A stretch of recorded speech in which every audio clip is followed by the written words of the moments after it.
आज हमारी बड़ी बहन डीके अरुणा जी के लिए मैं आप सबके बीच में वोट मांगने के लिए आया हूं। मेरे मित्रों, जिस प्रकार से ये पालामूर पार्लियामेंट का जो टिकट हमारी बड़ी बहन को दिया है, डायरेक्ट प्रधानमंत्री मोदी जी ने हमारी बड़ी बहन को आशीर्वाद दिया है। मोदी जी ने कहा कि हे मेरी बहन, तुझे पालामूर में जाकर भारतीय जनता पार्टी का झंडा लहराना है। पालामूर पार्लियामेंट భారతీయ జనతా పార్టీ జెండాని ఎగిరిపియాలని ఆశీర్వాదం ఇస్తున్నారు. ఇట్లాంటి ఆశీర్వాదం మాకు ఎప్పుడు కూడా దొరకలే. ఇవాళ మీ అందరికి దండం పెట్టి మేము ఒక్కటే ఒక రిక్వెస్ట్ చేస్తున్నాము, ఎవరితోని భయపడే అవసరం లేదు.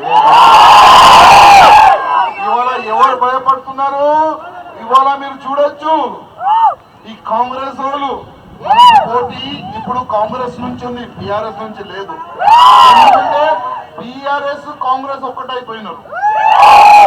బీఆర్ఎస్ నుంచి డమ్మీ క్యాండిడేట్ ఉన్నాడు ఇక్కడ. అందుకోసం మీరు అర్థం చేసుకోండి, మీరు కూడా సోషల్ మీడియాలో ప్రచారం చేయాలి. మనకు సమయం చాలా తక్కువ, చాలా అంటే చాలా తక్కువ. ఈ తక్కువ సమయంలో మన అక్క ఫేవరబుల్ గా, భారతీయ జనతా పార్టీ ఫేవరబుల్ గా ఎన్ని ఓట్లు మనం వేయవచ్చు, ప్రతి ఒక్క బూత్ ని మనం ఏ విధంగా కబ్జా చేయొచ్చు, దానిపైన మీరు ఆలోచన చేయండి తమ్ముళ్ళు. ఇవాళ మేము చూస్తున్నాము, ఎంతో మంది ఉన్నారు ఇవాళ మేము భారతీయ జనతా పార్టీకి పనిచేయడానికి రెడీ, కానీ ఇక్కడున్న గవర్నమెంట్ మాకు బెదిరిస్తున్నారు, కార్యకర్తలకి బెదిరిస్తున్నారు, కేసులు పెడతా అంటున్నారు. అని ఒక్క మాట యాద పెట్టుకోండి, భయపడే కాంగ్రెస్ కాదు, ఇది బీజేపీ. బీజేపీ కార్యకర్తలు ముందు కూడా వస్తే, అడ్డు కూడా వస్తే తిప్పి తిప్పి కొడతారు మా కార్యకర్తలు. ఇవాళ డీకే అరుణ అమ్మ గెలిచి పార్లమెంట్ కి వెళ్తే ఎంత బలం వస్తుంది తెలుసా మనకు? ఇక్కడ ఇవాళ తెలంగాణకి అభివృద్ధి జరిగిందంటే అది కేంద్రం ఫండ్ వల్లనే. కానీ చాతగాని అప్పుడు ముఖ్యమంత్రి ఉండే కేసీఆర్ ఒక్కసారి కూడా ఇవాళ తెలంగాణ బంగారు తెలంగాణ అవుతుంది అని ఒక్కసారి కూడా చెప్పలే.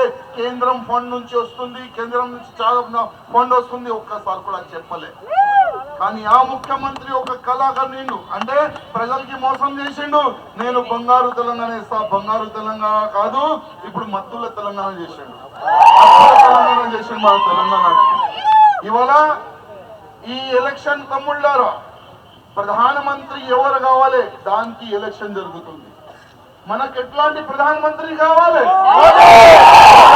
పాలమూరు ప్రజలు ఒక్కసారి ఆలోచన చేయాలి. మీరు ఒట్టు మనం పెట్టుకోవాలంటే బీజేపీ గెలవాలి, ప్రధానమంత్రి మోదీ. లేకపోతే మీరు కర్ణాటకలో చూడండి ఏమైతుంది. కర్ణాటకలో కాంగ్రెస్ గవర్నమెంట్ వచ్చిన తర్వాత అక్కడ హిందువులకి రక్షణనే లేదు. లవ్ జిహాద్ కి ఫుల్ సపోర్ట్ అక్క గవర్నమెంట్.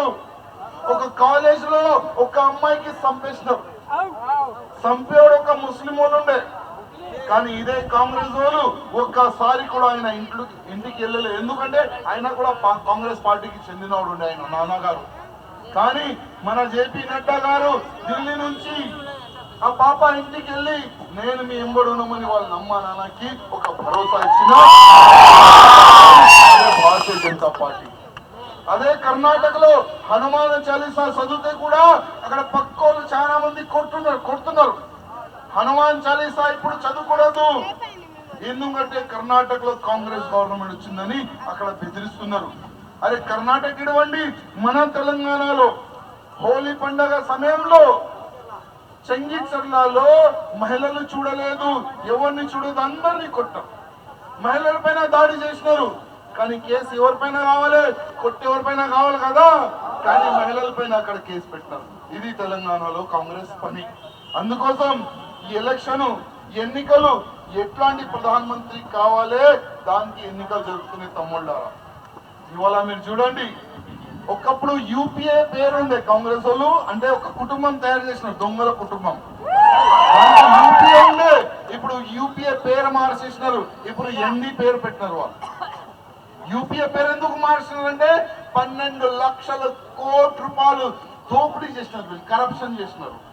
ఇప్పుడు ఆ పేరు పెట్టుకుని జనాల ముందు పెడితే జనాలు చప్పుతోని కొడతారని వాళ్ళ పేరు మార్చుకొని ఇప్పుడు ఎన్ని పేరు పెట్టుకొని వాళ్ళు తిరుగుతున్నారు. ఒక దొంగల ఒక కుటుంబం తయారు చేసి మోదీ గారికి ఎదురుగా నిలబడ్డారు. కానీ వాళ్ళకి తెలియదు మోదీ గారు ఇప్పుడు ఒక వ్యక్తి కాదు, ఒక పెద్ద శక్తి. అరే ఒకప్పుడు మన భారతదేశంలో కాంగ్రెస్ గవర్నమెంట్ ఉండే, మన్మోహన్ సింగ్ ప్రధానమంత్రి ఉండే, అంటే రిమోట్ కంట్రోల్ తోని నడిచే ప్రధానమంత్రి ఉండే, సోనియా గాంధీ చేతితో రిమోట్ కంట్రోల్ ఉండే. ఆ సమయంలో కూడా పాకిస్తాన్ నుంచి మన భారతదేశం పైన దాడులు జరిగితే అప్పుడు ఏం యాక్షన్ లేకుండే. ఇదే మన్మోహన్ సింగ్ సోనియా గాంధీ లవ్ లెటర్ రాసేది పాకిస్తాన్ వాళ్ళకి. పాకిస్తాన్ నుంచి ఒక్క బాంబు వస్తే ఇక్కడ నుంచి రాకెట్ వెళ్తుందా ముండా, పాకిస్తాన్ నుంచి ఒక్క బాంబు వస్తే సర్జికల్ స్ట్రైక్, హెయిర్ స్ట్రైక్ జరుగుతుంది తమ్ముళ్ళారా. ఇవాళ మన భారతదేశం సేఫ్ ఉందంటే అది భారతీయ జనతా పార్టీ వల్లనే, అది ప్రధానమంత్రి మోదీ గారి వల్లనే తమ్ముళ్ళారా. అందుకోసం మీరు ఎట్లాంటి ప్రధానమంత్రి కోరుకోవాలి ఒక్కసారి మీరు ఆలోచన చేయండి. పాలమూరు ప్రజలకి నేను దండం పట్టి రిక్వెస్ట్ చేస్తున్నా, ఒక్కసారి మీరు గూగుల్లో సెర్చ్ చేసుకోండి, యూట్యూబ్ లో సెర్చ్ చేసుకోండి. ఈ 10 సంవత్సరాల్లో ఒక్క అవినీతి కూడా బయటికి రాలేదు. కానీ కాంగ్రెస్ సమయంలో ప్రతి ఒక్క రోజు ఒక కరప్షన్ బయటికి వచ్చేది, ఒక స్కామ్ బయటికి వచ్చేది. అందుకోసం మన దగ్గర సమయం చాలా తక్కువ ఉంది.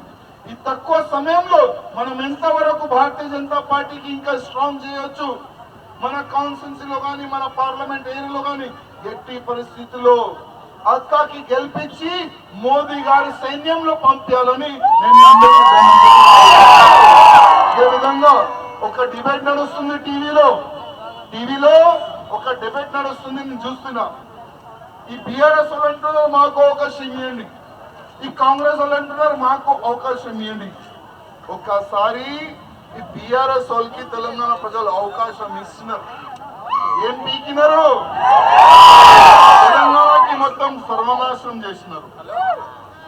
అప్పుడు వైఎస్ రాజశేఖర రెడ్డి గారు ఉండే ముఖ్యమంత్రి, పాపం ఇప్పుడైనా లేడు. కానీ ఓల్డ్ సిటీలో ఉన్న ఇద్దరు కుక్కలకి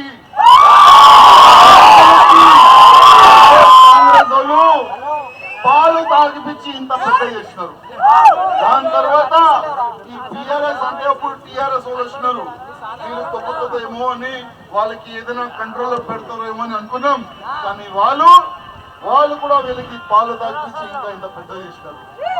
ప్రతిసారి ఈ ఎంఐఎం ఉంది ఒక అలవాటు, ఎవరు ప్రధానమంత్రి తెలంగాణలో ఉంటే వాళ్ళు కాలు పట్టుకుంటారు, ముఖ్యమంత్రి ఉంటే వాళ్ళు కాలు పట్టుకుంటారు తెలంగాణకి. అప్పుడు ఆంధ్రప్రదేశ్ ఉండే, దాని తర్వాత కేసీఆర్ అయిండు.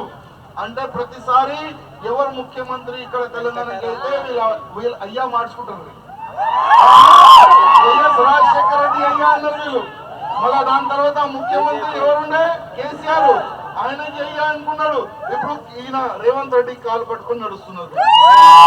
కానీ నెక్స్ట్ గవర్నమెంట్ ఇక్కడ బీజేపీది వస్తుంది. నెక్స్ట్ గవర్నమెంట్ తెలంగాణలో బీజేపీ గవర్నమెంట్ వస్తుంది. అప్పుడు వీళ్ళు ఎవరు కాలు పట్టుకున్నారు, మనం ముందుకు వస్తారా? వీళ్ళు ఎక్కడ పంపిస్తాం మనము?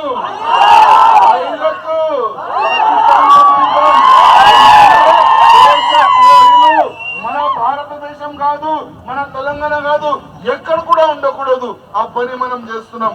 అందుకోసం మీ పార్లమెంట్ క్షేత్రం నుంచి ఒక టైగర్, ఒక లేడీ టైగర్ ని ఇక్కడ పంపిస్తున్నాం. మోడీ గారు భారతీయ జనతా పార్టీని గెలిపియాలి, కమల్ గుర్తుకు ఓటేయాలి. పక్క నంబర్ ఉంది తెలుసా బ్యాలెట్ పేపర్ లో? 1 నంబర్ కి ఓటేయాలి, భూమి గుర్తుకి ఓటేయాలి, గెలిపించి పార్లమెంట్ పంపించాలని నేను మీ అందరికీ రిక్వెస్ట్ చేస్తున్నాను. ధన్యవాదాలు. అసలైన తొలి వెలుగు. ఫాలో వాట్సాప్ @తొలి వెలుగు official.